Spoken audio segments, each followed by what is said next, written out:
Muchas gracias, Leti. Gusto de saludarlos, mis hermanos. Eh, Agradezco al Señor este privilegio de estar con ustedes para estas clases que vamos a estar viéndonos estos sábados. Y quiero adelantar un anuncio antes de que lo olvide, porque ya en la emoción de la clase a mí se me andan olvidando algunos anuncios importantes. Y es que el próximo sábado vamos a estar nosotros en estas dos primeras, en estos dos primeros periodos, vamos a estar desarrollando únicamente este curso, es decir, vamos a tener dos periodos de los profetas posteriores, desde las 8, digamos, o desde la primera hora en este momento, diferentes horarios en los países. Aquí en Guatemala son las 8 de la mañana ahora, hasta, es decir, dos primeras horas y luego otras 2 horas de los profetas posteriores. Y el siguiente sábado, ya en el mes de marzo, van a estar únicamente también ese sábado con el profesor Milton de los profetas anteriores. Bueno, luego de eso vamos a comentar también algo al final del curso para tenerlo presente en la clase de hoy. Voy a compartir mi pantalla para que iniciemos de esta manera el- la clase que nos corresponde el día de hoy. Y de esta forma también quiero pedirles o recordarles, creo que algunas de estas instrucciones ya les han dado. Vamos a estar con un periodo de preguntas.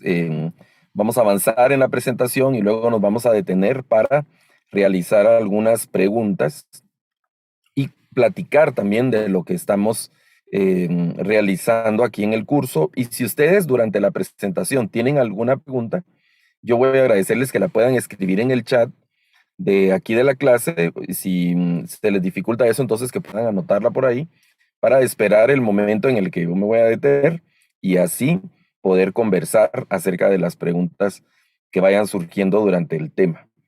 La clase de hoy es una clase que está dedicada al estudio de los profetas posteriores, como se conoce a este grupo de profetas. Ese es el curso que estamos desarrollando y vamos a tener en estos sábados, estos 6 sábados, el curso de profetas posteriores. Y hoy vamos a estar hablando de los profetas. Bueno, vamos a hacer una introducción general de los profetas y aunque algunos temas también nos vamos a ir desarrollando, temas generales a lo largo de estas clases. Y vamos a platicar hoy del movimiento profético y del profetismo hasta el siglo octavo. Hacer una introducción y una presentación del profetismo, así como va surgiendo y como lo vamos conociendo en el texto bíblico. Hay algo importante que debemos conocer. Yo creo que algunos de ustedes probablemente ya lo han escuchado, y es que nosotros tenemos nuestra Biblia, el material profético o estos libros proféticos, nosotros los hemos clasificado dentro del texto bíblico como por ejemplo, en la Biblia cristiana, digamos, los profetas mayores y profetas menores. En la Biblia hebraica o en la Biblia hebrea, de donde nosotros tomamos el canon del Antiguo Testamento, la clasificación de los libros es un poco diferente. Inicialmente está la sección de la Torá, que se refiere a los libros de la ley y que corresponden a nuestros 5 libros de la primera sección del Antiguo Testamento, que nosotros llamamos Pentateuco, desde Génesis hasta Deuteronomio. Luego, en la Biblia hebraica sigue una sección que se conoce como los Ketubim. Los Ketubim, que son los profetas, perdón, Neviim, los Neviim, que son los profetas. La palabra Neviim, y vamos a ver un poquito más adelante, es el plural de la palabra Naví, de donde se traduce específicamente profeta, los Neviim. Y estos Neviim tienen una clasificación interna, que es precisamente lo de los dos cursos que se están llevando en este día, ¿no? Los profetas posteriores y los profetas anteriores. Algo de eso seguramente van a platicar también con el profesor Milton y yo.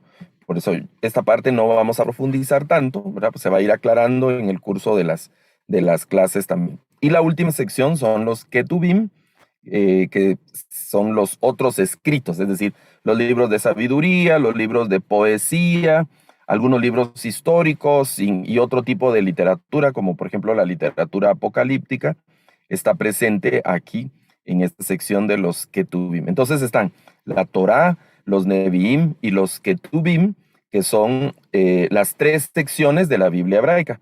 Y en esa clasificación nosotros estamos estudiando los textos del Antiguo Testamento.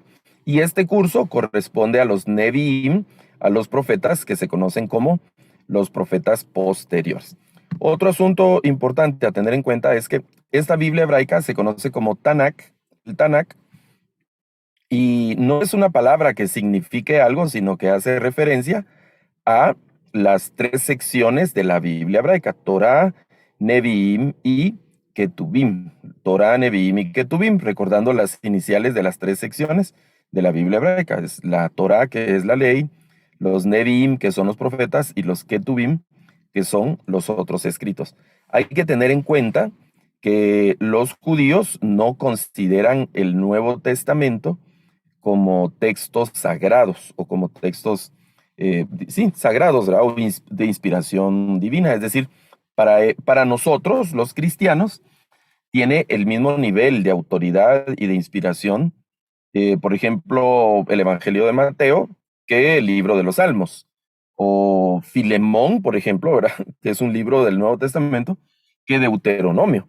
Para el pueblo judío eso es una cosa así impensable, hasta en algunos sectores es hasta ofensivo, digamos, el considerar ese tipo de cosas. Es como que a nosotros nos dijeran que el libro, supónganse que yo voy a escribir un libro de, no sé, cualquier cosa, ¿no? Y yo soy el autor, ¿verdad? Y aparece ahí mi nombre, Luis Garavito, el autor de tal libro. Y que de repente hay un grupo de personas que digan que mi libro, el de Luis Garavito, tiene la misma autoridad que Romanos. Nos sentiríamos, bueno, yo me sentiría así como si fuera de otra persona. No, ¿verdad? Sí, es un libro muy interesante, es un libro bonito, es un libro, pues, tiene cosas ahí que vale la pena, pero así como que sea de la misma autoridad de Romanos, no. Pues ese sentimiento es el que tiene el pueblo judío con el Nuevo Testamento. Déjenme contarles una anécdota. Yo aquí en mi país estuve en una reunión con gente de la Embajada de Israel. Están hablando de la historia y unas cosas de Israel por las relaciones que hay diplomáticas, comerciales y una serie de cosas que hay con los países y con el pueblo de Israel. Y el embajador de Israel estaba dictando la conferencia y en un momento él hizo una pausa y dijo, bueno, espero que mi rabino me perdone. Y citó un pasaje de Lucas, cuando habla de aquel hombre ¿quién es un hombre sabio que antes de edificar una torre se sienta y calcula y esas cosas? Pero me llamó la atención, eso fue hace algunos años, me llamó la atención que él, antes de citar Lucas, se disculpó con el rabino y dijo, ojalá, o espero, dijo, no dijo ojalá, sino espero que mi rabino me perdone. Y habiendo dicho eso, citó el Evangelio de Lucas. Eso me llamó la atención, ¿no? Porque es algo, digamos, el Nuevo Testamento es algo que no lo considera. Muy bien. Entonces, los libros proféticos, estamos hablando de cuáles libros proféticos. En los profetas anteriores, en la clasificación hebrea, se consideran textos desde Josué en adelante. Y los profetas posteriores corresponden específicamente a nuestros libros proféticos, a los libros proféticos que tenemos nosotros en el Antiguo Testamento. Digamos, iniciando desde Isaías hasta que termina el Antiguo Testamento, que este grupo de libros es en la clasificación cristiana, es el grupo que llamamos profetas, ¿verdad? Los profetas, desde Isaías hasta Malaquías. Hay un asunto interesante en nuestras Biblias. El primero de ellos es que, de acuerdo al canon al deuterocanon, aparece entre estos libros el libro de Baruch.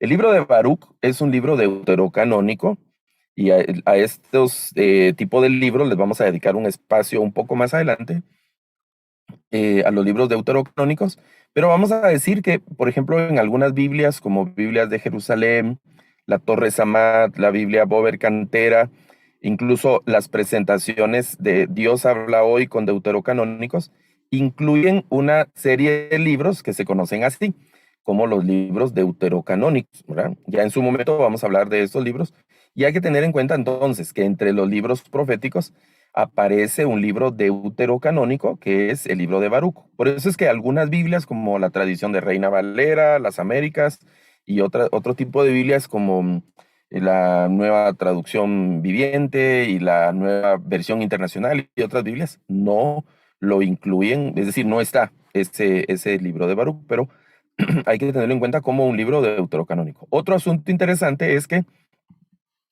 dentro de esos libros, es decir, desde Isaías hasta Malaquías, que es la sección de los libros proféticos, por ahí aparece también el libro de Lamentaciones.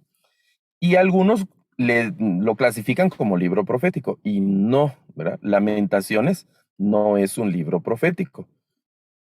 Es un libro de poesía, una poesía, vamos a decir, una especie de, de endechas, de cántico de lutos, si ustedes quieren, pero también de esperanza. El libro es muy intenso y muy lindo, tiene un quiebre por ahí a mediados del capítulo 3. Aparte que es un poema con una estructura impresionante, se conocen esos poemas como acrósticos, alefáticos, el libro de Malaquías. Es decir, el libro en sí mismo es una maravilla, pero no lo podemos clasificar como un libro profético, aunque esté entre los libros proféticos. Digamos que, y eso tiene alguna razón histórica, ¿no? Porque tradicionalmente se le atribuye la autoría del libro de Lamentaciones a Jeremías. Entonces se han colocado inmediatamente de Jeremías, se ha colocado Lamentaciones. Pero la autoría de Jeremías en Lamentaciones no es algo, no es un hecho comprobado, ¿verdad? Independientemente de la autoría, el contenido del libro no hace que no lo podamos clasificar como un libro de profecía, ¿verdad?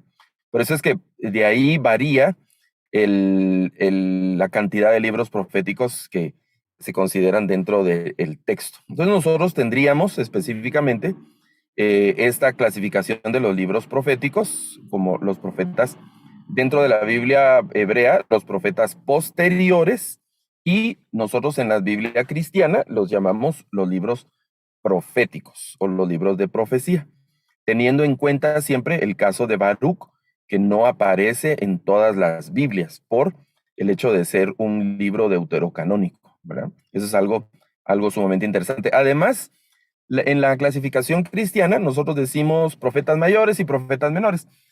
Digamos que esa clasificación y las palabras han llevado a ciertas confusiones. Algunos creen que los profetas mayores son mayores porque son más importantes, son mayores porque son más relevantes, son mayores porque su mensaje es primordial, y el profeta menor pues no es tan importante y así.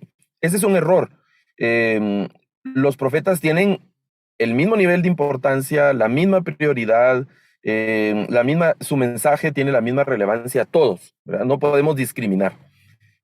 Personalmente podemos tener alguna inclinación. A mí, por ejemplo, si ustedes me preguntan, mi libro profético favorito es el libro de Jeremías, ¿verdad? Pero me gusta leer mucho Isaías y me gusta Miqueas y así, ¿verdad? Pero yo no puedo decir, Jeremías es el profeta más importante, ¿no? Tal vez es el profeta que a mí más me gusta, me identifico más y ese tipo de cosas. Entonces, esa clasificación mayor y menor la tenemos que manejar con cierto cuidado. Y el criterio en el que se basa que un profeta sea mayor o menor, sencillamente es la extensión del libro. Es decir, Isaías es un profeta mayor porque tiene 66 libros, ¿verdad? 66 capítulos, quiero decir. Y Jonás es un profeta menor porque tiene, ¿cuántos? Cuatro, cuatro, o tres, un capítulo, ahora estoy olvidando los capítulos de Jonás. Entonces, no es por importancia o contenido, sino por la extensión. Y ahí se confunden algunos. Hay que tener cuidado con eso de profeta mayor y profeta menor. Son profetas, ¿verdad? Profetas en el texto bíblico. Bueno, por eso en la Biblia hebrea, esos profetas, como estábamos diciendo, se están dividiendo. Y hay unas palabras hebreas, ¿verdad?, que se usan para estas clasificaciones. Los profetas, que hemos hablado de los Nevi'im, Los profetas primeros, sí, los primeros profetas, se conocen como los profetas Rishonim. De ahí se ha usado la palabra anterior, pero básicamente la palabra Rishonim significa primero, los primeros profetas. Y luego están los profetas Saharonim, que son los profetas que vienen después, digamos, los de después. Por eso la palabra posterior, Aharonim, o Ahar no significa segundo, sino significa lo siguiente, lo que sigue, lo que está después de, ¿verdad? Por eso los profetas posteriores, los Nevi'im Aharonim, ¿verdad? En esa clasificación de los profetas. Entonces nosotros vamos a dedicarnos a estudiar los profetas posteriores, que son precisamente los libros que corresponden a nuestros libros proféticos del Antiguo Testamento. Para un mejor entendimiento y también una mejor ubicación del el ministerio y el material de los profetas, es siempre importante que estos libros proféticos se puedan estudiar de manera, vamos a decir, como ordenada. Tal vez es una palabra que aplica en este sentido, y los podemos clasificar de acuerdo a diferentes criterios. Uno de los mejores criterios para clasificar y para estudiar los profetas es de acuerdo a la época en la que se desarrolló el ministerio, de acuerdo a su contexto cronológico, ¿no? A su época. Y entonces hay tres grandes momentos o tres grandes épocas. La época del preexilio, que es, bueno, desde la conformación del pueblo de Israel, desde que salen de Egipto, podríamos llamar, aunque eso es así muy, muy extenso, ¿verdad? Pero podríamos llamar de esa época desde el preexilio hasta la caída principalmente de Jerusalén. Nosotros sabemos que las ciudades como Samaria y Jerusalén después fueron destruidas. Ahí vale la pena leer Segunda de Reyes, capítulo 17, por ejemplo, que narra la destrucción de la ciudad de Samaria, y también en los últimos capítulos de Segunda de Crónicas, que narra la destrucción de Jerusalén. Entonces hay profetas, y vamos a verlo esto en un momentito, que su ministerio se desarrolla antes del exilio y también inmediatamente ahí pegadito al exilio. Luego está el exilio, que es este periodo que va desde más o menos el 586 hasta el 539, eh, del 586 al 539, que es el periodo que se conoce como el exilio. Es cuando el pueblo de Israel va a las otras naciones, porque van cautivos, destruyeron sus ciudades, destruyeron los pueblos, mataron a los sacerdotes, desarmaron ¿cómo se llama? Las castas, desarmaron el linaje de los reyes, desarmaron también a fuerza de violencia la sucesión de los sacerdotes y todo eso. Es un periodo muy, muy triste, doloroso, y que precisamente los profetas son los que tienen una efervescencia en su mensaje en estos periodos.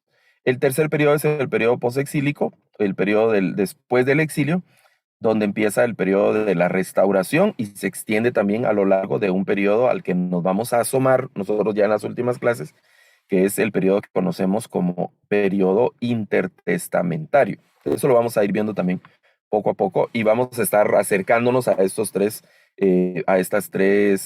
épocas: la época del preexilio, la época del exilio y la época del postexilio, eh, identificando los ministerios proféticos que se dan en cada una de estas épocas. Bueno, y también nos podemos clasificar o identificar de acuerdo al siglo. Esto es básicamente una de las clasificaciones más didácticas que se puede hacer, para ubicar en qué siglo, en qué parte de la historia, en qué parte del tiempo, digamos, en la época, están los diferentes profetas.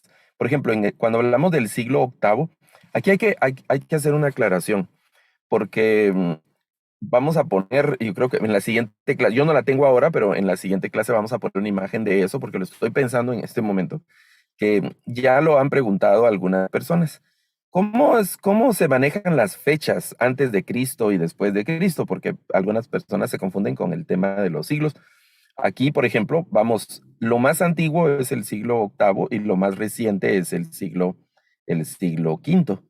Y eso confunde a algunos, ¿no? Porque estamos antes de Cristo, es decir, antes de Cristo, y ahí se empiezan a contar los siglos. Primer siglo es lo más cercano, y así, mientras más se va alejando para atrás, digamos, del nacimiento de Cristo, entonces va aumentando el número de siglos. Entonces aquí estamos en la época más lejana al nacimiento de Cristo, es decir, 8 siglos antes de Cristo.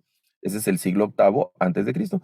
Em, em, Ahí empieza a ocurrir, empiezan a surgir los profetas que también escriben, ¿no? Los profetas escritores, porque sabemos que en el texto bíblico hay testimonio de profetas, pero que no tenemos un libro de esos profetas. Por ejemplo, no tenemos un libro del profeta Elías, ¿verdad? No hay primera de Elías, digamos, como en broma. No tenemos el libro de Eliseo o de Agías o de Natán o de otros, ¿verdad? Que aparecen dentro de los libros históricos. Pero también eran profetas. Y hay otros profetas que ni siquiera se dice el nombre, sino que solo se dice que eran profetas. Pero ya en el siglo octavo empiezan a aparecer los profetas que nosotros tenemos ya con nombres, digamos, ¿verdad? Y en algunos casos apellido, no exactamente como nuestros apellidos, pero sí, por ejemplo, se hablaba de el Jonás, hijo de alguien, ¿verdad? Entonces, esa relación filial ya se constituye como una especie de apellido, vamos a decir, pero es una identificación específica del personaje, porque pues habían también otras personas que se llamaban igual de estos libros, ¿no? Y empiezan a aparecer ya los autores de los libros, de los profetas que redactan libros, los profetas escritores. Claro, hay una cosa que hay que aclarar también, y es que eh, el hecho de que un libro lleve el nombre del profeta no implica necesariamente que ese profeta haya escrito el libro. Es decir, son las profecías del profeta. Pongamos de ejemplo Joel. Joel es un ejemplo, ¿no? Hay un libro profético que se llama Joel, que tiene las profecías del profeta Joel, pero eso no implica que haya sido escrito exactamente por Joel, ¿verdad? Del libro, aunque da testimonio de las profecías de Joel, y el libro se llama Joel, ¿verdad? Ese es un tema. El tema de la redacción de los libros proféticos es algo al que también le vamos a dedicar tiempo en una de las sesiones más adelante. Entonces, en el siglo octavo aparece la historia o los eventos del libro de Jonás, Joel, Abdías, Amós, Oseas, Isaías y Miqueas. A Isaías le vamos a dedicar una clase en particular porque el libro es extenso y también tiene una situación literaria importante y de composición de Isaías que vale la pena estudiar. Adelanto algo que de eso es algo que se conoce como la triple composición de Isaías, el proto Isaías, el deutero Isaías y el trito Isaías, metidos todos en un solo libro, ¿verdad? Entonces el libro de Isaías habría que ubicarlo dependiendo de las partes que lo conforman en diferentes momentos. Pero lo vamos a poner aquí ahora inicialmente en el siglo octavo de, de Isaías, ¿verdad? El caso de Isaías. Luego en el siglo séptimo que aparece Jeremías, Baruch, Nahum, Habacuc y Sofonías. Y posteriormente está en el siglo sexto Abdías, ¿verdad? El caso de Abdías, que hay una, ¿cómo se dice? Duda y algunas cosas con el tema de su redacción. Por eso se ubica, fíjese, o en el siglo octavo y algunos lo ubican también en el siglo sexto, dependiendo del abordaje que se haga de Abdías, porque el libro de Abdías no tiene una referencia histórica en donde afianzar el texto. La mayoría de libros proféticos, si ustedes ven el inicio de los libros proféticos, se van a dar cuenta que los libros inician siempre con una ubicación, ¿verdad? Es decir, vino a mí palabra de Jehová en los días que reinaba no sé quién, ¿verdad? Y reinaba tal rey o reinaba tal persona o pasó tal cosa. Y entonces esas referencias de eventos o de personas ubican cronológicamente el libro.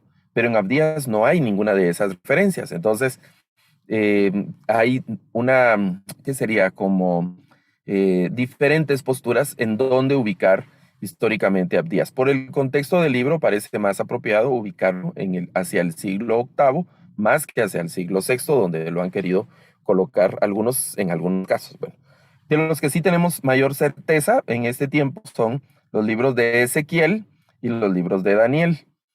Y luego, entre el siglo sexto y el quinto, los libros de Ageo, esto ya es en la parte que conocemos como post-exilio, ¿verdad? En la época de la restauración de las ciudades, en Ageo, Zacarías, y luego ya mucho más cercano, el libro de Malaquías, más o menos en el siglo quinto antes de Cristo. Y después inicia el periodo que se conoce como el periodo intertestamentario del que estábamos platicando y del que vamos a hablar también un poco más adelante. Algunos le llaman la época del silencio profético y así, pero vamos a acercarnos porque es interesante eh, analizar algunas cosas de ese periodo. Y digo acercarnos porque pues no vamos a poder meternos así a profundidades o a detalles, pero sí a ver algunas cosas generales de qué pasó con la profecía durante esos siglos antes de Cristo, ¿verdad? Ese es un acercamiento también muy interesante de estos esquemas.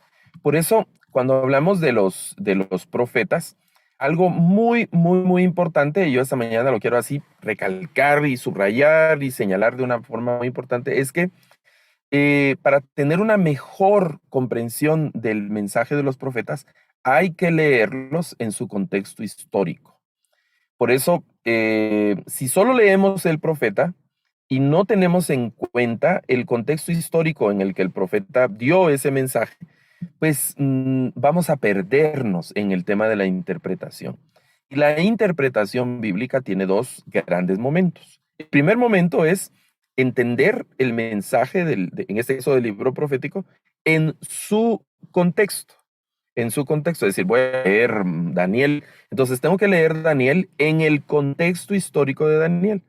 Y cuando ya tenga piense o considere que tengo una buena comprensión del contexto histórico de Daniel, entonces puedo traer a Daniel a mi tiempo y hacer una interpretación del contenido de Daniel en mi contexto. Pero ese es solo en un segundo momento. Si he hecho bien la tarea del primer paso, entonces el segundo paso va a ser algo bueno.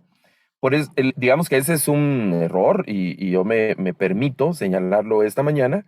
Es un error que vayamos directamente a los profetas y que cuando los estemos leyendo, lo jalemos de una vez hacia nuestro tiempo y que hagamos interpretaciones, que hagamos conclusiones para nuestros días si no hemos comprendido el mensaje profético en su momento. No deben leerse de forma aislada los profetas. Tenemos que leer Jeremías en el contexto en el que está ocurriendo Jeremías. Por ejemplo, hay un pasaje de Jeremías que es muy famoso, ¿no? Y que incluso se dice mucho entre los angélicos o algo de, ¿cuál es el número de teléfono del cielo? Jeremías 33:3, que le clama a mí, yo te responderé. Ok, pero ¿en qué contexto está pasando clama a mí, yo te responderé? ¿Cuál es el contexto histórico? ¿Qué está ocurriendo alrededor de ese versículo? Y es el capítulo 33 de Jeremías. ¿Qué han pasado los 32 capítulos anteriores? ¿Y qué pasan en los siguientes capítulos de Jeremías, ¿verdad? ¿Por qué el Señor le dice a Jeremías, clama a mí, yo te responderé? ¿En qué momento se lo dice? ¿En qué circunstancias estaba viviendo Jeremías y la gente que acompañaba a Jeremías? Porque no estaba solo Jeremías en el mundo, en un desierto, estaba en diferentes ciudades. ¿Dónde estaba? Entonces, todas esas cosas las tenemos que determinar cuando nos acercamos a los profetas. Por eso es que, digamos que no se trata estrictamente de leer el profeta, sino que tenemos que armonizar también con la parte de la historia de los profetas, que acompaña a los profetas. Este es otro cuadro con el que nosotros podemos visualizar el desarrollo cronológico de los profetas, de los libros proféticos de estos profetas posteriores.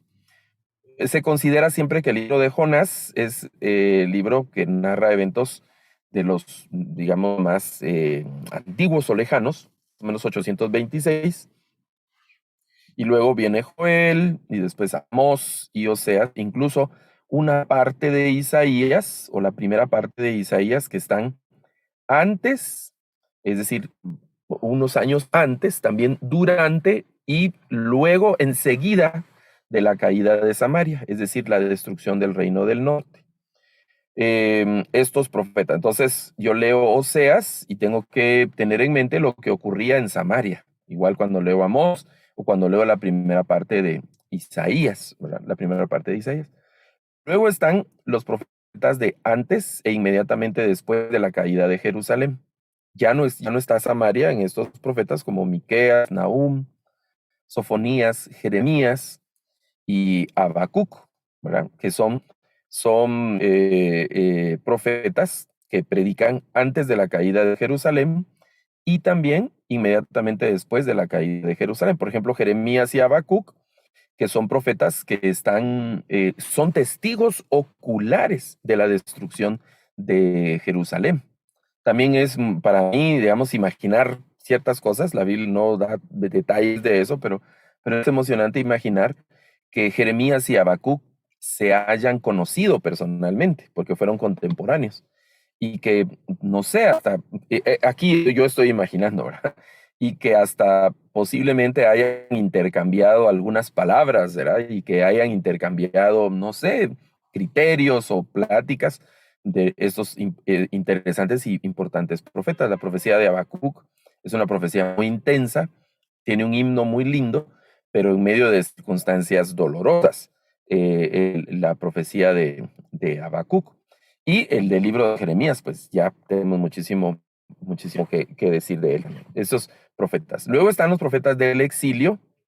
Eh, Daniel, Ezequiel y Abdías, que estábamos diciendo que Abdías también se puede colocar en un periodo anterior, y los profetas después del exilio o durante el proceso de restauración, como el caso de Ageo, Zacarías y Malaquías, eh, estos profetas después del exilio. Entonces vamos a decir que estos primeros dos grupos corresponden a la época antes del exilio, preexilio, y los profetas del exilio, para ponerlo en las tres épocas que vimos antes, y los profetas post-exílico, ¿verdad? O del post-exilio. Esa es una forma de verlos. Esta es otra tabla con la que se pueden ver los profetas. Y aquí hay otro detalle, por eso lo estoy mostrando interesante, y es que se muestra no solo de manera cronológica los profetas, sino también se muestran los profetas que su ministerio se desarrolló principalmente en el reino del norte y otros profetas que su ministerio se desarrolló principalmente en el reino del sur, en Israel y en Judá. Es decir, cuando leo Amós y leo Oseas, tengo que ubicarlos principalmente, no exclusivamente, pero principalmente en el reino del norte. Es decir, el reino del norte era un absoluto desastre desde un principio, desde el principio de la historia con Jeroboam, luego de la muerte de Salomón. El reino del norte fue todo el tiempo un absoluto desastre, pero así absoluto con letras mayúsculas, el reino del norte. Y el Señor desde el mismo inicio también levantó profetas para hacerles ver su pecado. Y nunca dejó de hablarles. Y en el reino del norte ocurren historias terribles como la de Elías, Eliseo con Acab, con esos reyes y una serie de cosas y de cosas impensables en algún momento que ocurrieron en el reino del norte. Y es el primer reino que es destruido, más o menos hacia el 722. Destruyen Samaria y se los llevan cautivos, que es lo que quiere decir esta línea hacia arriba, ¿verdad? Los llevan cautivos a los sobrevivientes. Y el reino del sur, en cuanto a pecados y desenfreno y todo eso, tampoco se quedó atrás. Valdría la pena leer ahí del capítulo 16 de Ezequiel en adelante, ¿verdad? Ahí el Señor describe con imágenes muy explícitas y crudas el pecado tanto de Jerusalén como el pecado de Samaria. La mayoría de profetas se ubican hacia el reino del sur, porque es el reino también que se extiende en Jerusalén, se extiende la historia más de un siglo luego de la destrucción de Samaria, ¿verdad? Entonces, este cuadro también nos ayuda a ubicar los profetas de acuerdo a hacia dónde se dirigía principalmente su profecía, si hacia el reino del norte o hacia el reino del sur. Vamos a avanzar un poco más y luego de eso nos vamos a detener a conversar y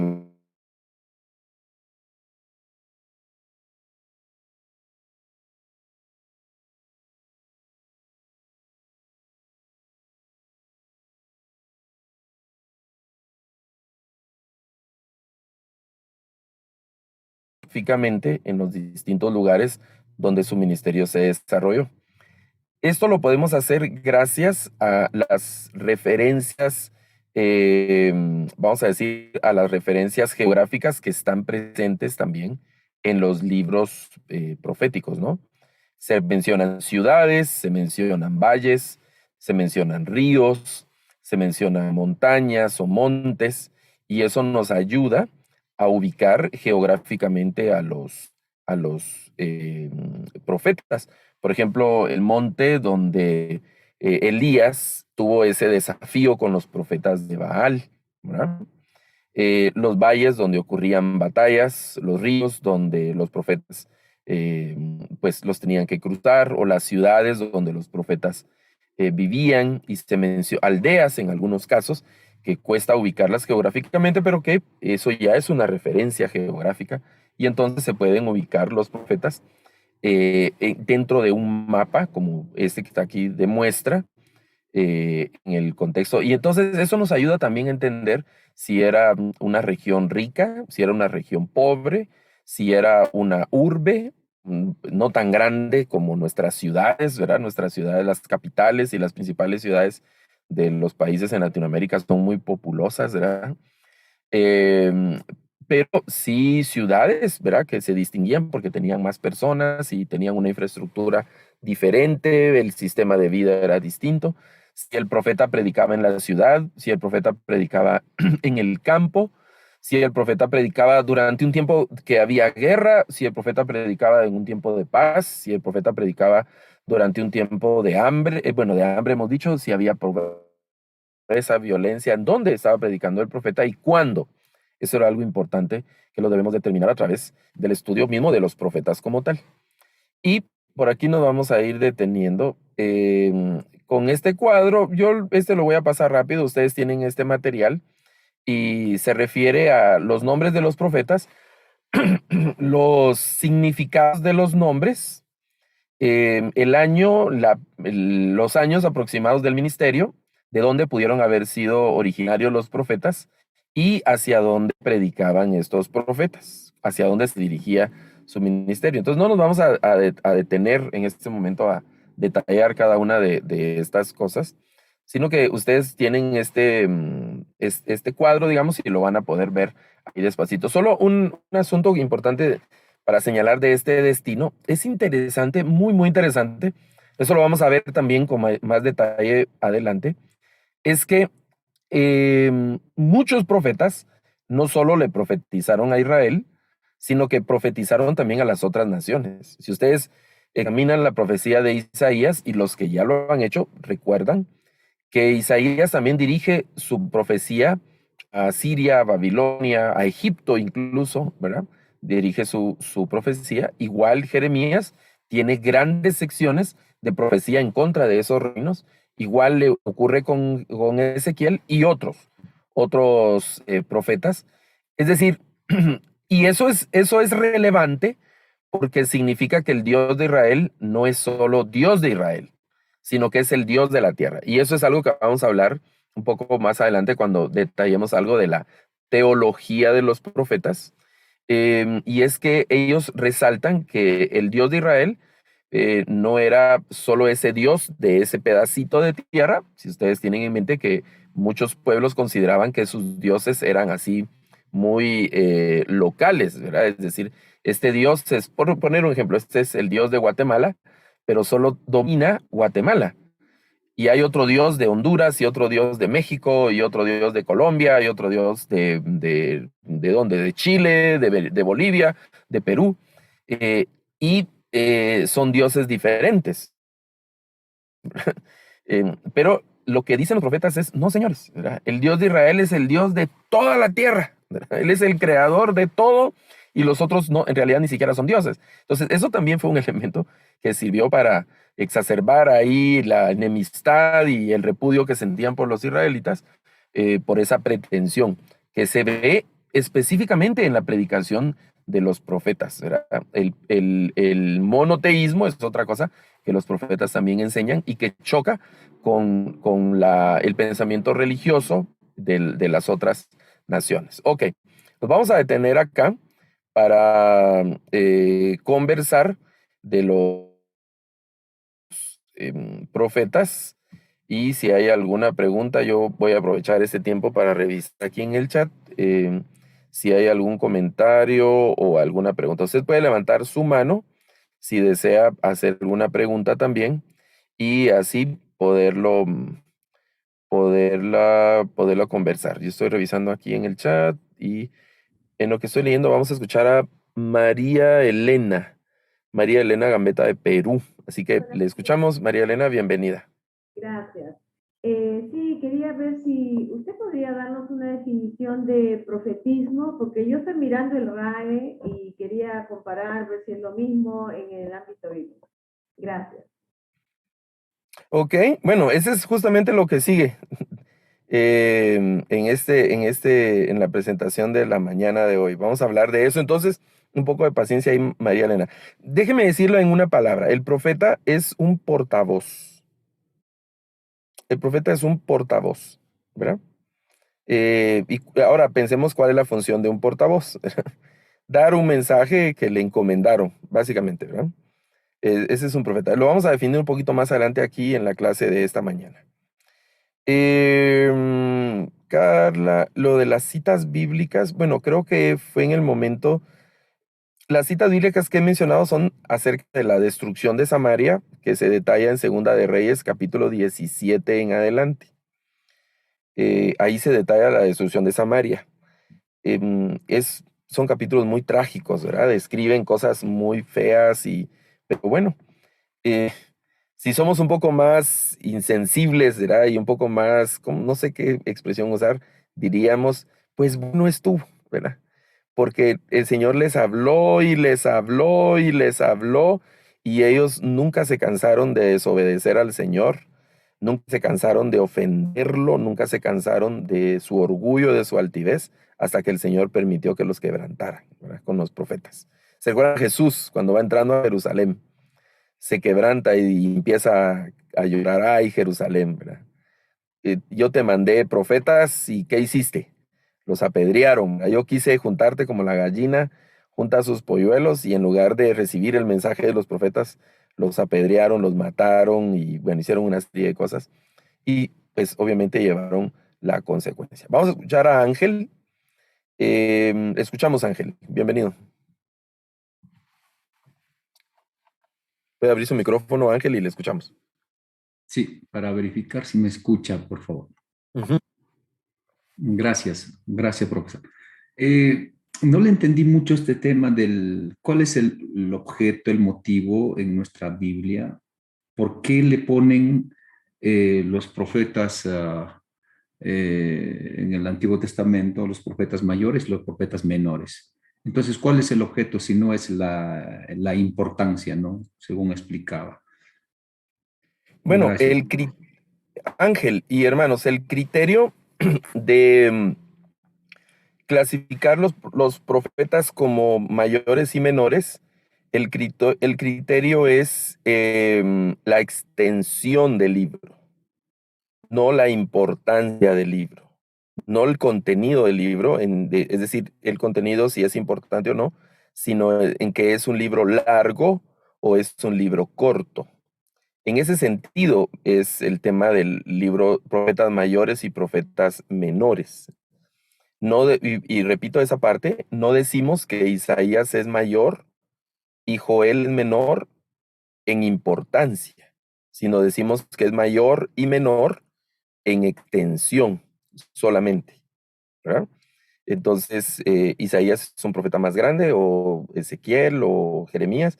Por eso es que hay una cierta crisis, y al final, déjeme decir eso que puede sonar un poco extraño, ¿no? Pero al final, la clasificación es lo de menos de estos libros. Es decir, yo no estoy demeritando si digo que Isaías no es mayor, ¿verdad? O si no lo llamo mayor, no lo estoy demeritando. Pero en algunos casos hay crisis en ese criterio porque, por ejemplo, entre los profetas mayores, en algunos libros que estudian el Antiguo Testamento, clasifican a Daniel y ponen a Daniel entre los profetas mayores. Entonces uno pregunta, ¿y por qué ponen a Daniel? Y entonces el criterio, no, porque Daniel es muy importante. Entonces se rompe el criterio que no es lo de mayor y menor, no es por importancia, es por extensión. Y si fuera por extensión y incluir a Daniel, habría que incluir también a Oseas, por ejemplo, que es un poco más extenso que Daniel, el caso de Oseas, o Zacarías, habría que incluirlo también, que son libros proféticos un poquito más extensos que el mismo Daniel.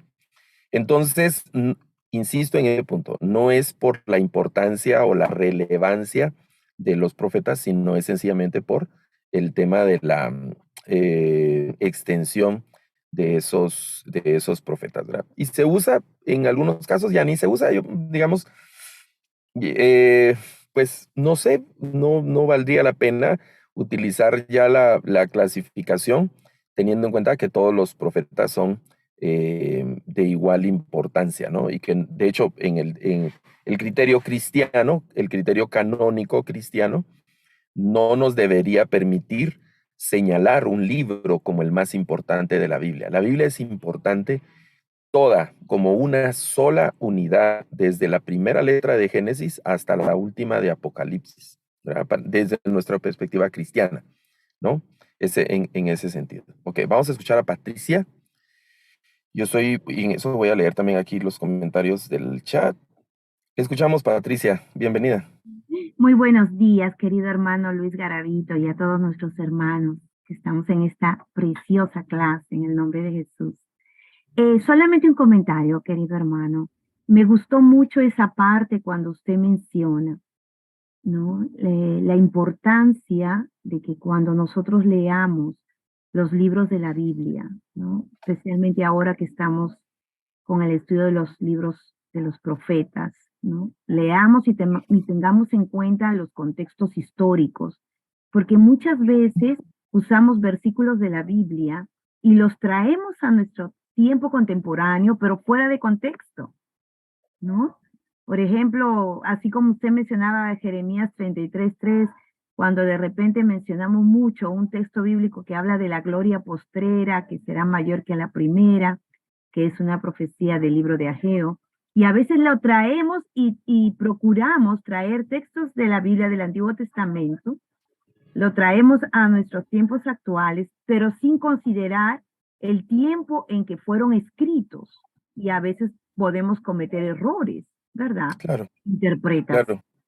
Entonces, es muy importante que nosotros tengamos esto y ojalá que al tomar este curso nosotros podamos difundir esta importancia dentro de las iglesias para no cometer errores y no usar textos fuera de contexto, sino que podamos tomar bien en cuenta, ¿no? En qué Ok. circunstancias fueron escritas, para qué, cuál fue el propósito, de tal manera que podamos, pues, edificarnos mejor y conocer las escrituras con el propósito con el cual fueron establecidas en su momento.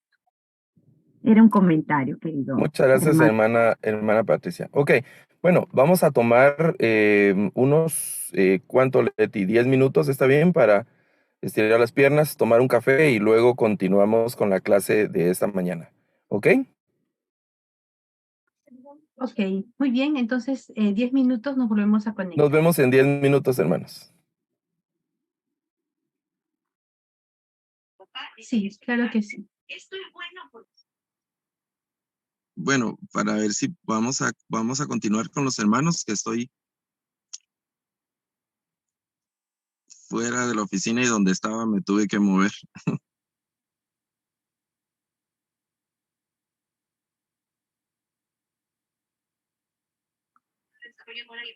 ¿Te ayudo a compartir el PPT? Sí, por favor, por favor. Creo que nos toca la lámina 14.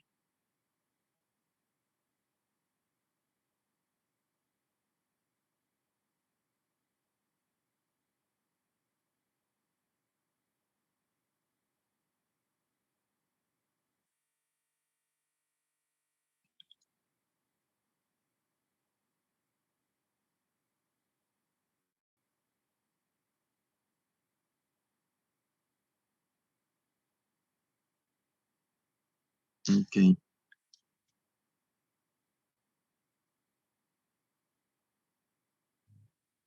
¿Sí lo tienes? Ok.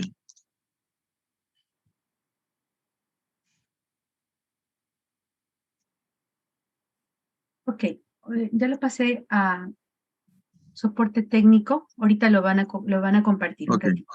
Gracias, Leti. Bueno, podemos aprovechar con los hermanos que ya estamos de vuelta. Me disculpo ahí ¿qué? Traspié ahorita ahí con el tiempo que estoy en movimiento y necesitaba moverme del lugar donde estaba. Podemos continuar con lo que estamos platicando acerca de los profetas, y una de las preguntas era, ¿qué una definición de profeta? Y eso es precisamente lo que vamos a ver en un momentito ahí en las láminas. Ustedes tienen también acceso al material que se está compartiendo.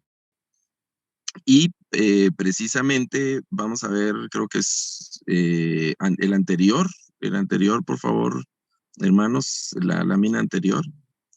Vamos a ver todavía una más anterior, por favor. Em, la pregunta de qué es un profeta. Nosotros hemos recibido digamos, al español, la palabra profeta. No es precisamente una palabra en español, la palabra profeta, sino que es como la transliteración de la palabra griega, prophetis, que lo que significa es un mensajero, alguien que lleva un mensaje, un portavoz, como estábamos diciendo antes del receso. El profeta es un portavoz. Y esta palabra es la que se usa y ahora sí, vamos a avanzar a la siguiente lámina, por favor. Es la que se usa en la traducción de la Septuaginta para cubrir algunas de las palabras que aparecen en el hebreo. Entonces, vamos a pasar a la siguiente lámina, si son tan gentiles, mis hermanos, donde aparecen algunas de los términos para traducir la palabra profeta, que es un mensajero. Por ejemplo, la palabra hebrea más común que se utiliza para la traducción de profeta es la palabra naví, la palabra hebrea naví. Y esta palabra naví realmente tiene vamos a decir, como una etimología compleja. No es así una etimología como muy certera. Todavía, pues, de lo que se dice de naví es que es una palabra que pueda significar algo que está como en ebullición. Por eso es que en una de las láminas por ahí aparece que naví es el hebreo como hervir, como estar así en ebullición.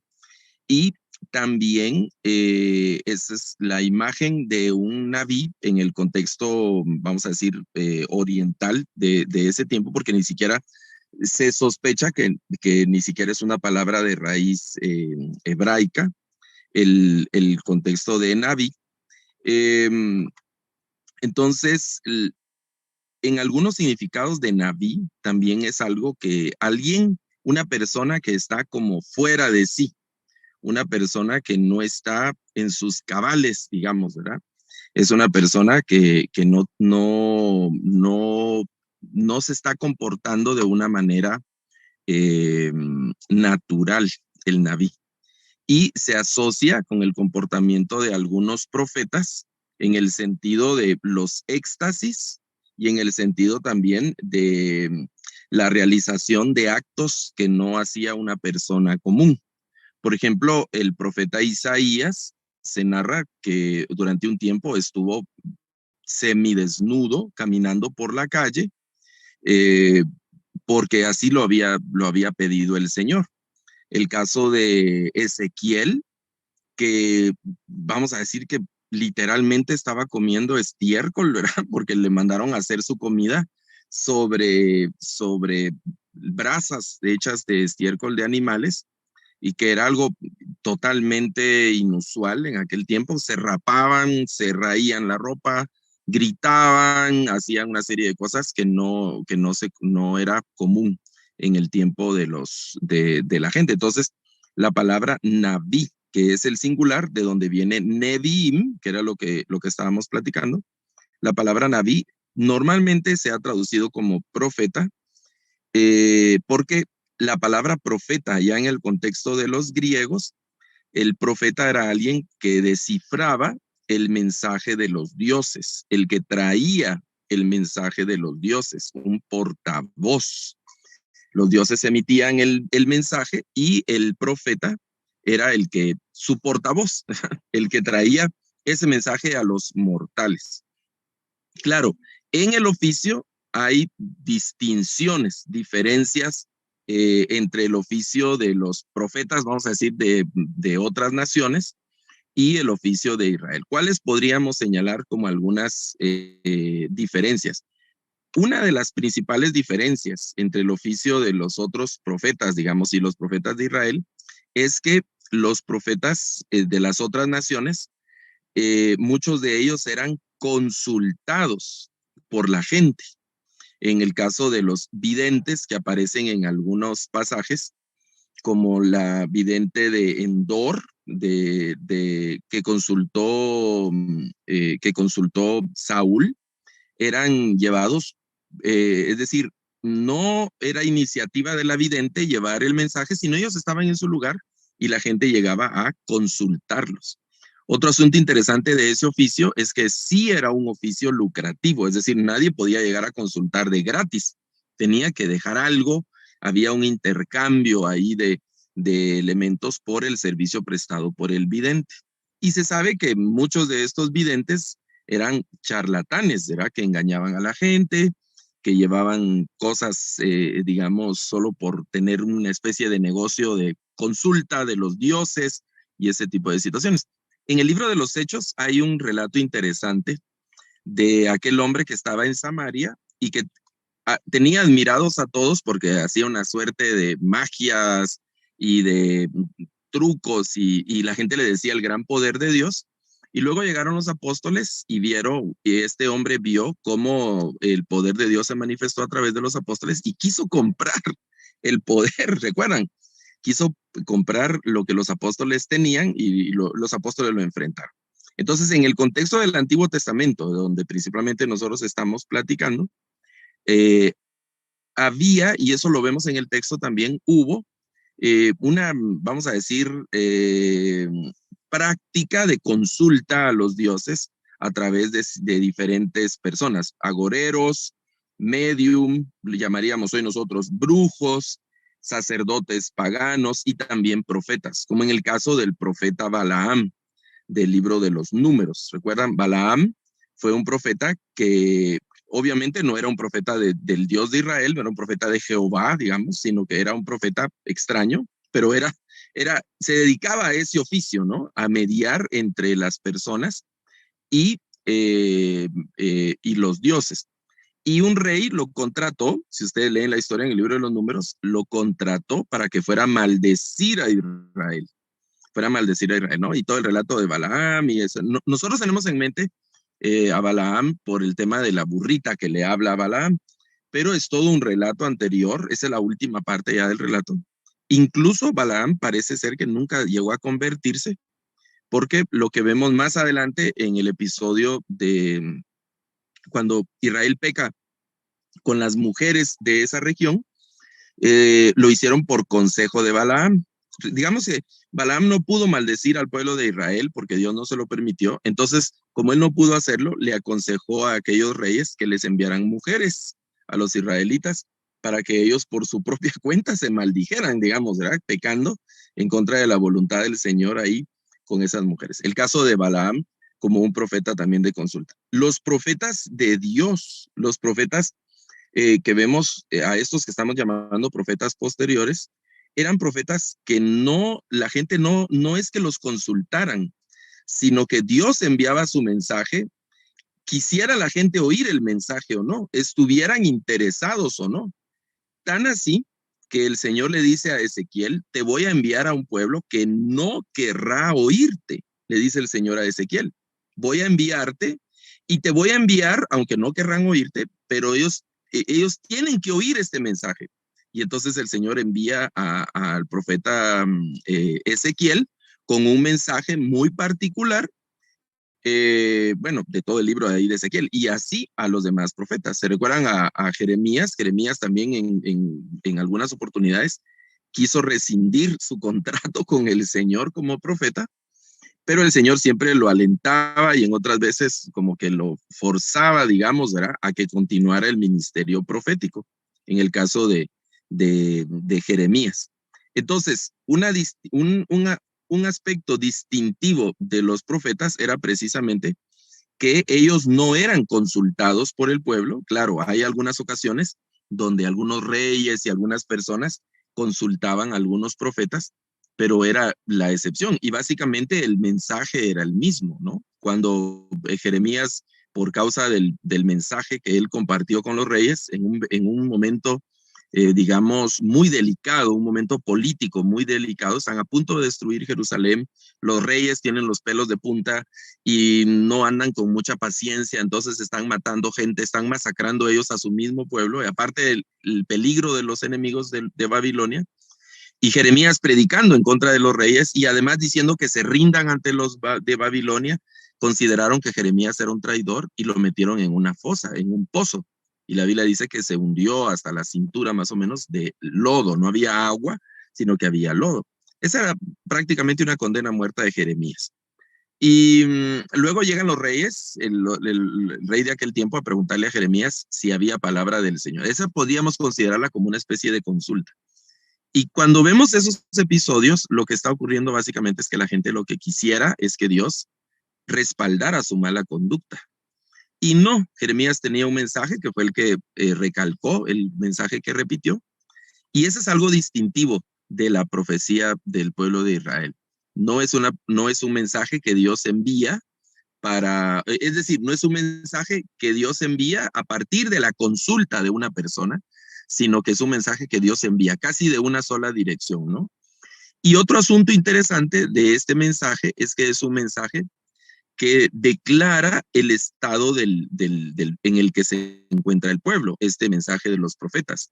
Normalmente se dice que el movimiento de los profetas o el mensaje de los profetas tiene una parte de denuncia y un anuncio. La denuncia es porque cuando llega el mensaje, la palabra del profeta, el profeta lo que hace es que describe lo que existe en medio del pueblo. Y lo que había en medio del pueblo era pecado, injusticia, impunidad, explotación de los pobres, lujuria, asesinatos, corrupción política, digamos, entre los reyes, corrupción religiosa entre los sacerdotes. Y las descripciones que dan los profetas del estado en el que se encontraba el pueblo son descripciones sumamente dramáticas, ¿no? Basta leer el capítulo 1 de Isaías. En una de las secciones, cuando leamos el profeta Isaías, vamos a tomar la lectura de Isaías capítulo 1, porque es bien interesante. El contenido del capítulo 1 de Isaías es como un prólogo al resto de los profetas y no es un capítulo, vamos a decir, bonito, agradable, no es un capítulo en el que el pueblo de Israel se regocije. De hecho, no hay un profeta que su mensaje inicie felicitando al pueblo de Israel, felicitando a las otras naciones, sino que siempre el mensaje de los profetas va en relación a la denuncia del pecado, de las injusticias y de todo lo grave y lo malo que ellos se comportaban.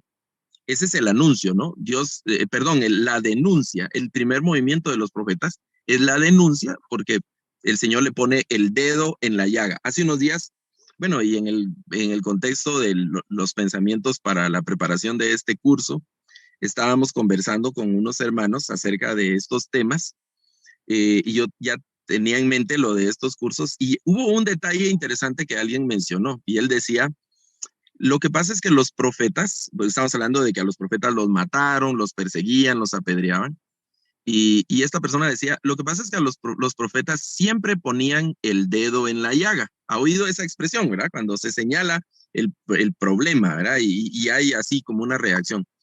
Ponían el dedo en la llaga. Entonces, también pensando en Isaías capítulo 1, alguien dijo, bueno, pero eso era relativamente fácil, porque lo que dice Isaías capítulo 1 es que ellos eran una podrida llaga, desde la coronilla de la cabeza hasta la planta de los pies. Entonces, cualquier aspecto de la vida del pueblo que los profetas señalaran, había llaga, era una llaga. Es decir, ahí había podredumbre, ahí había pecado, y ahí había corrupción. En la familia, en el matrimonio, en los negocios, en la política, en la religión, en las comunidades, en las relaciones sociales, en las relaciones internacionales, todo era una podrida llaga. Entonces, y los profetas señalan todos esos elementos. Pero no solo en el caso de Israel y en algunas naciones, no solo señalan el pecado como un asunto de denuncia, sino que también anuncian algo que va a ocurrir. Y aquí viene un asunto interesante porque algunas personas consideran, y hay que advertir que eso es un error, consideran que el profeta era una especie de adivino. Y el profeta no adivinaba el futuro. El profeta no predecía el futuro. De hecho, el profeta no conjeturaba. El profeta hacía, su mensaje era certero, su mensaje no admitía incertidumbre. Lo que anunciaba el profeta era algo que Dios ya le había declarado. Y aquí hay que subrayar que el profeta era un portavoz. El profeta no decía sus pensamientos, no decía lo que él sentía, sino que tenía que dar el mensaje así como el Señor se lo había dado. Entonces, en este anuncio, el profeta les decía, esta es la situación en la que ustedes están, por ejemplo, tomando las palabras de Isaías, ustedes son una podrida llaga, ¿verdad? Son peor que animales y son gente depravada y una serie de cosas. Los adjetivos que utiliza Isaías capítulo 1 para referirse al pueblo de Israel son muy intensos, pesados, duros y muy certeros también, ¿no? Ofensivos en alguna, imagínense que bueno, ¿con qué razón los profetas no eran muy queridos, no? Porque el tono del capítulo 1 de Isaías es muy fuerte, muy fuerte. Entonces, el profeta les dice, ustedes están viviendo en una absoluta desgracia por su propio pecado, y entonces Dios lo que les va a dar es la oportunidad de que puedan cambiar esa suerte, pero deben arrepentirse. Tienen que arrepentirse. Entonces, el futuro solo hay dos opciones. La primera es bendición y la otra es la maldición. ¿Cómo hacía el pueblo cómo tendrían que hacer para recibir la bendición o recibir la maldición? La decisión no estaba en Dios. Dios les planteaba esos escenarios. Aquí está la bendición y aquí está la maldición. Como en Deuteronomio, cuando Moisés, ya entrando a la tierra prometida, el Señor manda a Moisés y les dice, yo pongo delante de ustedes la bendición y la maldición. Escojan. Y el Señor mismo les dice, escojan la bendición, ¿verdad? Escojan la vida, no escojan la muerte. Y entonces el profeta anuncia los diferentes escenarios. El escenario de bendición y el escenario de maldición. El escenario de prosperidad, de seguridad, de paz, de alegría, de gozo.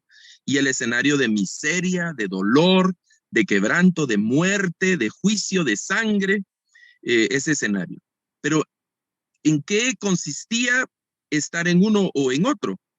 Era precisamente el arrepentimiento. Si recordamos, volviendo a Isaías, capítulo 1, ese pasaje de Isaías que se utiliza mucho para las evangelizaciones y cosas de esas, cuando el Señor le dice, venid luego, en la versión Valera 60, ¿verdad? Venid luego y estemos a cuentas, dice el Señor. Si tus pecados fueren como la grana o como el carmesí, van a ser emblanquecidos. En otras palabras, no importa la clase ni la intensidad de tus pecados, yo los voy a perdonar, y no solo los voy a perdonar, sino que voy a cambiar eso, ¿verdad? Ese es Isaías 1:18. En los versículos anteriores les había dicho que aprendan a hacer la justicia, que cuiden a las viudas, que dejen de hacer lo malo, y hay una serie de cosas ahí que vamos a analizar con más detalle en las sesiones siguientes. Pero luego, en el mismo capítulo, eso de venir luego y estemos a cuentas, dice el Señor, es Isaías 1:18. En el 1:19 en adelante, el Señor les dice, si ustedes quieren, aceptan este llamado, aceptan esta oferta, digamos, ¿verdad? Van a comer del bien de la tierra. pero si no aceptan, entonces van a ser devorados a espada. Y el resto del capítulo lleva ese tono, ¿no? Siempre el Señor le puso a su pueblo esa oportunidad.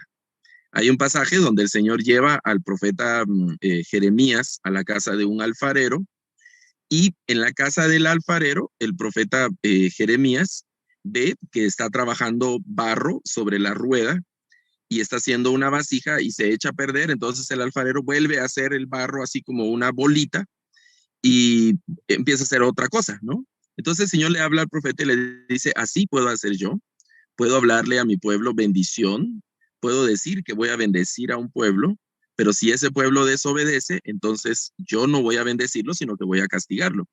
O al revés, si yo le digo a un pueblo que lo voy a castigar, pero ese pueblo se arrepiente y cambia su conducta, y ahora en lugar de hacer lo malo, hace lo bueno, pues yo tampoco le voy a hacer el mal que había dicho y lo voy a bendecir, lo voy a bendecir. Entonces, la decisión de bendición y maldición no está en Dios, no es Dios malo que maldice, Dios malo que castiga, está en el pueblo, porque Dios puede bendecir y puede castigar, pero está en el pueblo siempre la decisión de la conversión. Es el mensaje del profeta. El profeta nunca anunció una bendición que no estuviera condicionada al arrepentimiento y a la vida en justicia. Nunca. Y ustedes pueden leer al derecho y al revés los profetas y les aseguro que no van a encontrar una bendición que no esté amarrada a una vida de integridad, que no esté amarrada a una vida de, vamos a decir, de obediencia a la palabra del Señor. Entonces, como el pueblo no actuó en consecuencia a ese mandato de parte del Señor, obtuvo, pues siempre estuvo ligado al dolor, siempre estuvo ligado a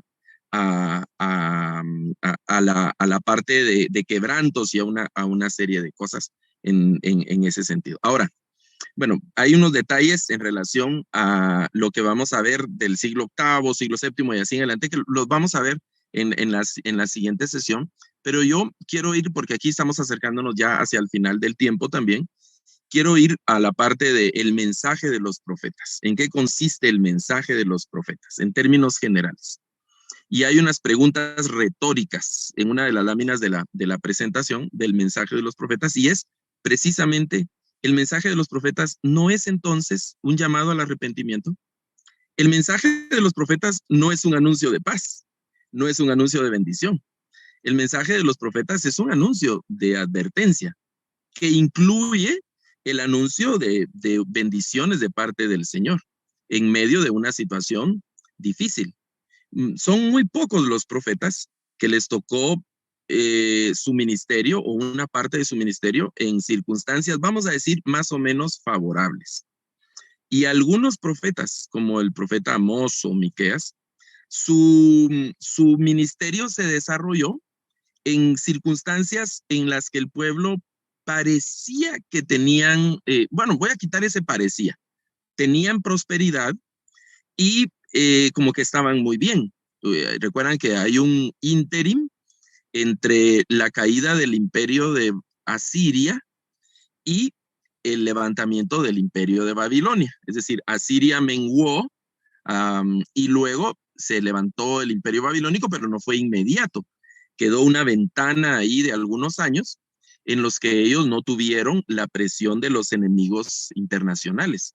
Entonces, pudieron disfrutar de sus cosechas, pudieron disfrutar de la, ¿qué sería? Como de las ventajas que suponía no tener a un enemigo que los estuviera persiguiendo en ese periodo de tiempo. Entonces prosperaron.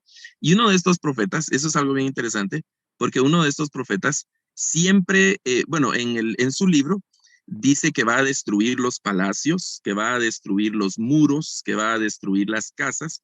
Y yo recuerdo estudiando estos profetas, me llamó la atención por qué el énfasis en la infraestructura. El tema de destruir casas, destruir palacios, destruir muros y otra serie de cosas, ¿no? Entonces, cuando uno ve lo que estaba ocurriendo en ese momento en la historia, y ahí lo que estábamos hablando de leer al profeta en su contexto histórico y cronológico, fue en ese periodo donde Israel, Jerusalén principalmente, el reino del sur, no tuvo como la persecución de un enemigo, entonces pudieron prosperar. Usted sabe que una de las señales de la prosperidad de las naciones y de los pueblos es precisamente que será la elaboración de infraestructura, la construcción. Si uno llega a un pueblo, a una ciudad y uno ve las construcciones, dependiendo del tipo uno puede anticipar, aquí hay problemas económicos, o wow, aquí les está yendo bien económicamente, porque hay vamos a decir como eh, avance o crecimiento en la infraestructura que se tiene. Pues los profetas lo que dicen es que esa infraestructura que habían construido les había llenado el corazón y se habían vuelto gente altiva. Y por eso el Señor les iba a destruir esas infraestructuras que habían construido porque estaban sirviendo como de tropiezo para ellos también. ¿Recuerdan a los apóstoles cuando están entrando a Jerusalén y ellos así con cierto aire de orgullo, tal vez no necesariamente malo, pero sí así como para mostrarle al Señor, mira Señor estos edificios, mira Señor estas construcciones? Jerusalén estaba muy bonita en ese entonces, el complejo del templo de Jerusalén, una cosa extraordinaria. Los que hemos estado en Jerusalén alguna vez, todavía es muy impresionante estar en el monte del templo, en la explanada del templo, donde ahora están las mezquitas y todo eso, y imaginar las construcciones cuando en el templo en el tiempo de Herodes, en el tiempo de Jesús, tuvo que haber sido algo muy impresionante, ¿no? Entonces el Señor pues no le tomó mucho en cuenta en el caso de los apóstoles. Y el profeta lo que dice es que les va a destruir todo eso, ¿no? Entonces el mensaje del profeta es siempre un llamado al arrepentimiento, un llamado a cambiar de actitud, un llamado a volver al Señor. También el mensaje del profeta ¿acaso no es el mensaje del profeta el anuncio de un futuro de bendición, de un futuro de paz, pero también el anuncio del castigo de Dios y de los juicios de Dios si no se arrepentían? Y un tercer elemento del mensaje de los profetas tiene que ver con el triunfo definitivo de Dios, sin duda. Y ahí hay un aspecto del que vamos a charlar un poco más adelante también, que tiene que ver con la escatología de los apóstoles. La escatología de los profetas, quiero decir. De estos profetas que estamos nosotros estudiando, la escatología, podríamos hablar de cada libro en particular, como la escatología de Isaías, la escatología de Jeremías, pero cuando uno ve los profetas en conjunto, hay elementos en común que son los que nos vamos a señalar. Entonces, un elemento trascendental en la escatología de los profetas es el triunfo definitivo del reino de Dios. Se levantaban imperios grandes con increíbles armamentos. Para Israel fue imposible hacerle frente a estas naciones. Cuando uno lee el libro de los reyes y lee las historias de David y lee las historias de Samuel y tal vez uno va más atrás y lee los jueces, pareciera que Israel es un gran reino, pareciera que Israel es una gran potencia. Pero cuando uno ve más adelante, cuando a Israel le tocó enfrentar a estas naciones muchísimo más numerosas y más poderosas que él, no pudo hacer absolutamente nada, no les pudo hacer frente. Y vamos a decir, como victorias que se tuvieron, no fue precisamente a fuerza de espada, sino fue por intervenciones milagrosas de parte del Señor, como el caso de Eliseo, cuando los asirios estaban rodeando la ciudad y quedaron ciegos, y por eso Eliseo los pudo llevar y los metió adentro de Samaria, y ese pasaje que aparece ahí en Reyes, pero no fue por la espada. De hecho, el rey de Israel en ese momento quería matar a esos soldados y Eliseo le tuvo que decir que no, porque no los había conquistado con su espada, sino que había sido por un milagro del Señor. Entonces, en el mensaje de los profetas, lo que deja claro y de una forma clara y contundente es esta victoria definitiva del Señor a través de todos los tiempos. En los últimos capítulos de Zacarías se describe algo del reino que ven los profetas hacia el futuro como un triunfo definitivo de parte de Dios sobre todos los demás reinos, en ese mensaje de los profetas. ¿Ok? Bueno, vamos a dar paso a algunas preguntas que tienen. Estoy viendo aquí, déjenme ver. Bueno, vamos a escuchar a Carla, no tengo el apellido, pero Carla, le escuchamos. Puede abrir su micrófono, Carla, y con gusto. Bienvenida. Sí, buenos días. Sí, la verdad que estaba pidiendo ayuda en realidad para que le paseara las diapos, porque la clase de hoy día, aparte de ser introductoria, tiene harto material. Específicamente yo pude revisar que hablaba en referencia a los falsos profetas. Entonces ya nos pilla la hora y no sé si eso lo vamos a retomar porque faltaron muchas láminas. Entonces, Sí, lo vamos a la idea es que la organización tenga un moderador cuando esto ocurra y podamos tener a tiempo el material que corresponde a la clase que permite tener hoy.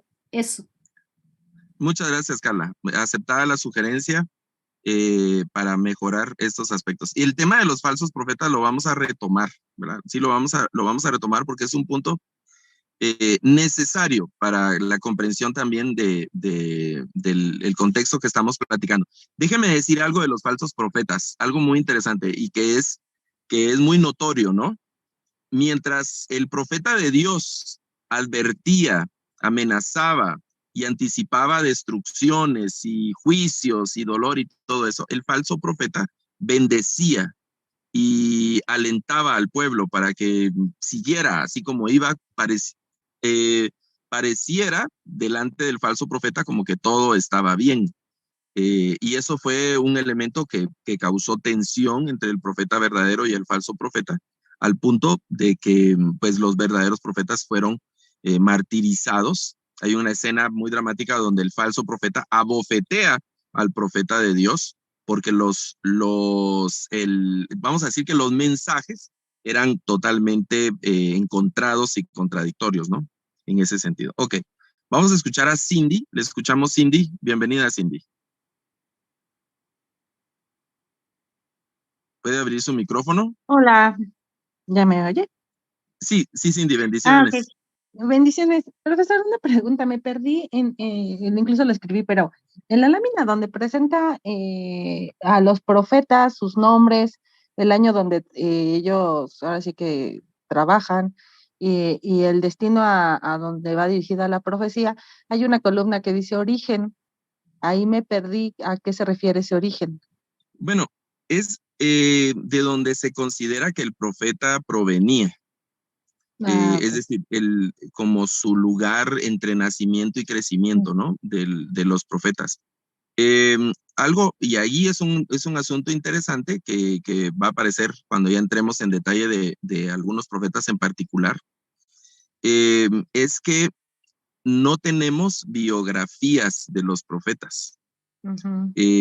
Sabemos algunos detalles de sus vidas, de algunos no sabemos ni siquiera el origen, entonces se da de una forma así como conjeturada el posible origen del profeta. Y la conclusión a la que eso nos debe llevar, entre otros elementos, es que para ser profeta del Señor era una vocación divina, que no había algún tipo de prerequisito, como sí lo había para ser príncipe o rey de la tribu de Judá, por ejemplo, o para ser sacerdote, que había que ser de la tribu de Leví. Para los profetas podían ser de diferente origen, no había ninguna distinción. Y hay algunos movimientos en los que también participan las mujeres, que era algo también, digamos, extraordinario, ¿no? Uno de los momentos más oscuros del pueblo de Israel fue lo que fueron los reyes fueron dejando cada vez una sombra horrible de violencia, de impunidad, de sangre en medio del pueblo de Israel. Y en ese tiempo nace Josías.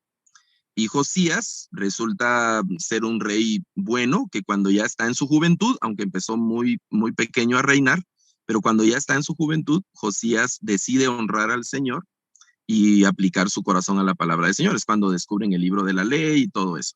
Pero lo que quiero señalar por el tema de las damas es que a la persona a la que digamos, orienta proféticamente la vida de Josías es una profetisa que se llama Hulda. estaba ahí, y digamos que era en ese momento el personaje profético de mayor relevancia en ese contexto, ¿no? No se dice más de Hulda, lamentablemente, solo ese episodio, pero es interesante que había un ejercicio profético, lo vemos a partir del evento de Hulda, que era efectivo, y no solo efectivo, sino reconocido también de parte de las personas como algo extraordinario. Sabemos nosotros de la situación de la mujer socialmente en aquel tiempo, en esa sociedad, ¿verdad? En ese asunto, ¿ok? Pero como estábamos hablando con Carla y con algunos hermanos que están anotando aquí en el chat, estoy viendo los mensajes, estos temas también los vamos a reforzar y a retomar en las clases siguientes, ¿ok? Bueno, agradezco ahí la paciencia y los traspiés de la sesión de esta mañana, pero con la ayuda del Señor vamos a estar mejor en el próximo sábado. Así que un gran abrazo para todos, espero que estén bien y que este día siga siendo de un buen aprendizaje también. Saludos mis hermanos, bendiciones. Muchas gracias, profesor Luis. Entonces tenemos un receso, vamos a tener un receso de 5 minutos para poder ingresar al siguiente curso de profetas anteriores.